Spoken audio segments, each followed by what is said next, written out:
அஸ்ஸலாமு அலைக்கும் வரஹ்மத்துல்லாஹி வபரகாத்துஹு.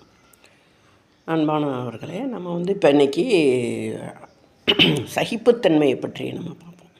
இஸ்லாம் எவ்வளோ சகிப்புத்தன்மையை பற்றி சகிப்புத்தன்மை என்றால் ஒருத்தவங்க ஒருத்தவங்க ஒரு சில நேரங்களில் நம்ம கொஞ்சம் விட்டு கொடுத்து போகிறது. பொதுவாக சொல்லுவாங்க, விட்டு கொடுப்போர் நம்ம கெட்டு போவதில்லை அப்படிம்பாங்க.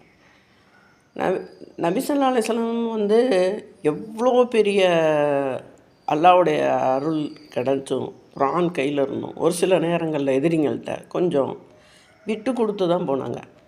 ஹுதைபியா உடன்படிக்கைங்கிறத பார்த்தா அதை அதில் நிறையா நம்மளுக்கு தான் இதாக இருந்துச்சு, அவங்களுக்கு சலுகையாக இருந்துச்சு, எதிரிங்களுக்கு அது உபயோகமானதாகவும் ரொம்ப சலுகை உள்ளதாக இருந்துச்சு.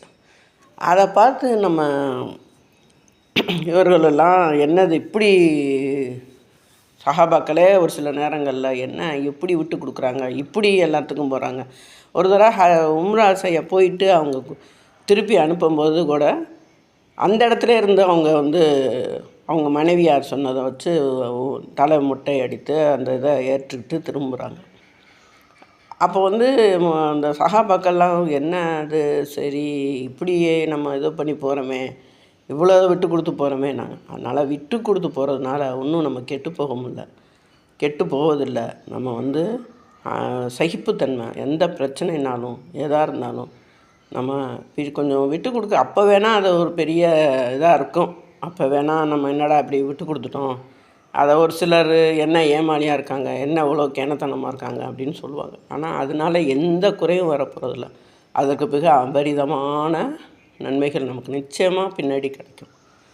இது ஒரு சொத்து சுகம் பிரிப்பதாக இருந்தாலும் சரி, அங்கெல்லாம் ஒரே சண்டை, ஒரு சின்னதுக்காக வேண்டிய அண்ணன் தம்பிக சச்சா பெரிய குடும்பங்களே ஒரு பாக பிரிவினை அப்போவோ அல்லது ஒரு எதுக்குமே விட்டு கொடுக்க மாட்டாங்க. அப்படியே நின்றுட்டு இத்தனைக்கு ஆணாக இருக்கும், ஒரு சின்னதாக இருக்கும், அதற்காக சண்டை போட்டுக்கிட்டு கடைசி வரைக்கும் பகைமையாக இருப்பாங்க.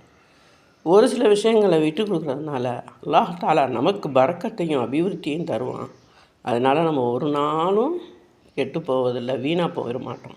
அப்போதைக்கு வேணால் அவங்க கொஞ்சம் கூடுதல் குறைச்சலாக தெரியும். இதை வாழ்க்கை முறையில் நீங்கள் நிறையா பேர்கிட்ட நீங்கள் வேணால் பாருங்கள்.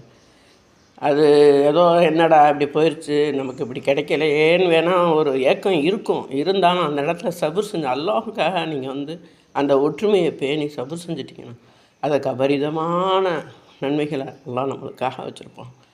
அதனால் ஒரு சகிப்புத்தன்மையோட சில விஷயங்களையும்